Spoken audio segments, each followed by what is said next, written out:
রক্তগরম এক টগবগে সেনা অফিসার, যার হুঙ্কারে তটস্থ থাকত পুরো ব্যাটালিয়ন। অথচ কে জানত এই কঠিন হৃদয়ের মানুষটি একদিন দিশেহারা হয়ে পড়বেন অষ্টম শ্রেণীতে পড়ুয়া এক কিশোরীর প্রেমে। শুনে অবিশ্বাস্য মনে হলেও কঠিন চেইন অফ কমান্ড মানা জিয়াউর রহমান বাস্তবিক অর্থেই প্রেমে অন্ধ হয়ে গিয়েছিলেন সুন্দরী কিশোরী খালেদাকে নিজের করে পেতে তার পরিবারের সামনে নিজের ব্যক্তিত্ব আর গাম্ভীর্য ভুলে যেভাবে তিনি আকুতি জানিয়েছিলেন, যেভাবে বিয়ে করার জন্য মরিয়া হয়ে উঠেছিলেন, সেই গল্প হার মানাবে সিনেমার চিত্রনাট্যকেও। পরিবারের চরম আপত্তি আর বয়সের ব্যবধান কোনো কিছুই বাধা হতে পারেনি জিয়ার পাগলাটে প্রেমের সামনে। আজ উন্মোচন করব এক কঠোর শাসকের আড়ালে লুকিয়ে থাকা এক দিশেহারা প্রেমিকের সেই অজানা গল্প, যিনি ভালোবাসার মানুষকে পেতে সব কিছু করতে প্রস্তুত ছিলেন। জিয়াউর রহমান এবং খালেদা জিয়ার এই সম্পর্কের শুরুটা হয়েছিল পারিবারিক আবহের মধ্যেই, কিন্তু এর ভেতরে লুকিয়েছিল এক গভীর ভালো লাগা। খালেদা জিয়া ছিলেন জিয়াউর রহমানের দূর সম্পর্কের খালাতো বোন। জিয়া তখনও খালেদাকে দেখেননি, কিন্তু পরিবারের মুরব্বীদের আলোচনায় বারবার উঠে আসছিল খালেদা জিয়ার নাম। বিশেষ করে জিয়ার মকবুল নানার কাছে তিনি প্রথম খালেদা জিয়ার রূপের প্রশংসা শোনেন। মকবুল নানা জিয়াকে বলেছিলেন তার সেই খালাতো বোন টিভি দেখতে রাজকন্যার মতো।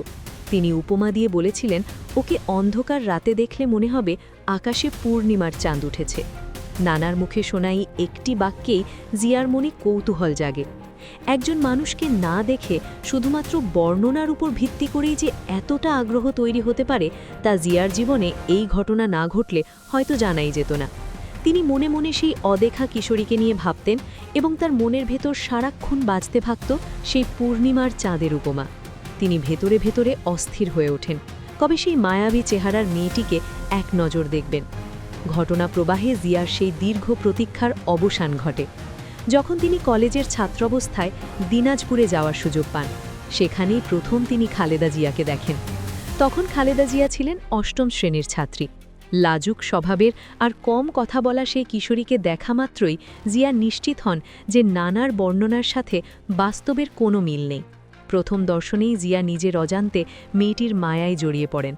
তার উজ্জ্বল আর বুদ্ধিদীপ্ত চেহারা দেখে জিয়া এতটাই বিমোহিত হন যে তিনি তৎক্ষণাৎ সিদ্ধান্ত নিয়ে ফেলেন এই মেয়েটিকেই তিনি জীবনসঙ্গী করবেন।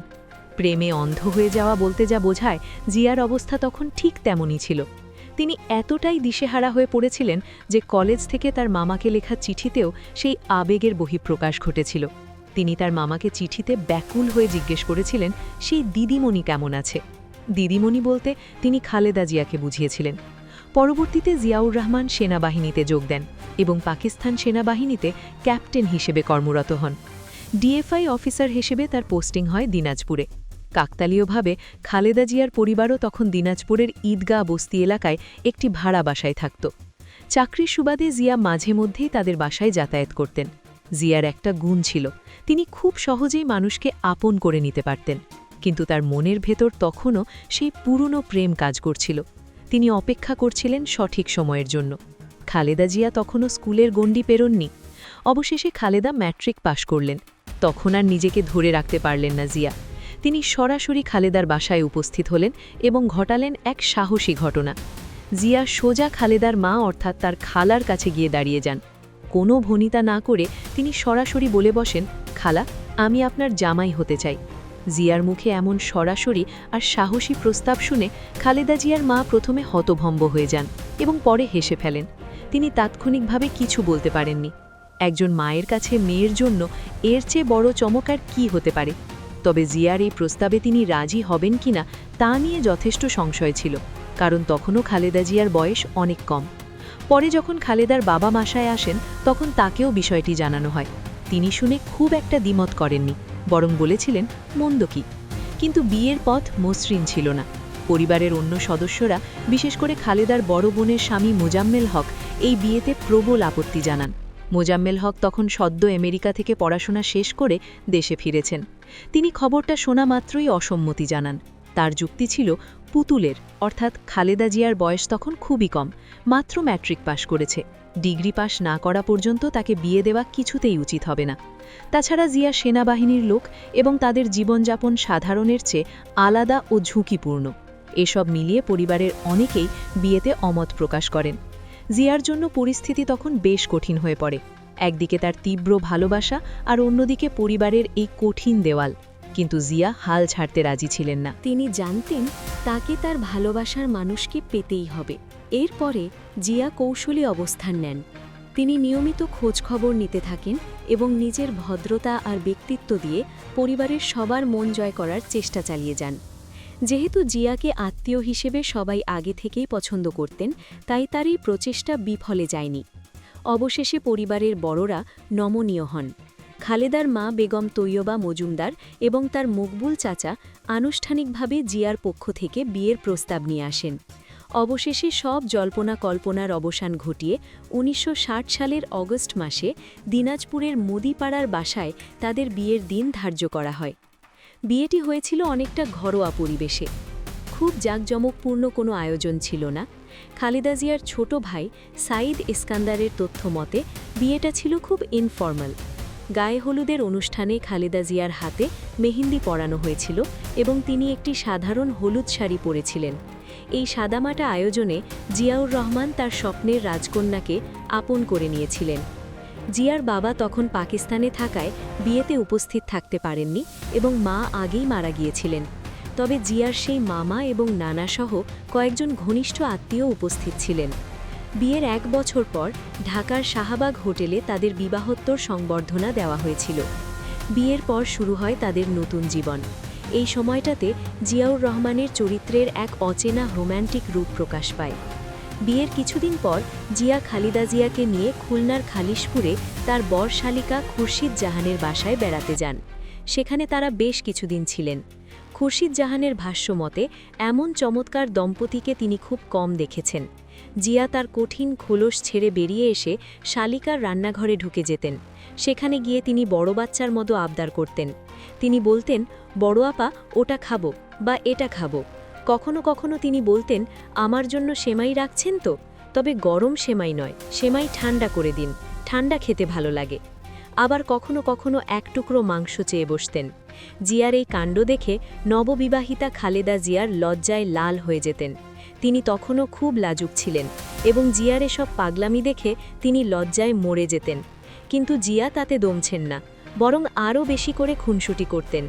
কখনো কখনো জিয়া এসব ঘটনা নিয়ে খালেদা জিয়াও তাকে খ্যাপাতে ছাড়তেন না। তাদের এই মধুর সময়গুলো ছিল ভালোবাসায় ভরপুর। জিয়া অবসর পেলেই স্ত্রীকে নিয়ে ঘুরতে বের হতেন। একবার তারা জিয়ার গ্রামের বাড়ি বগুড়ার বাগবাড়িতেও গিয়েছিলেন।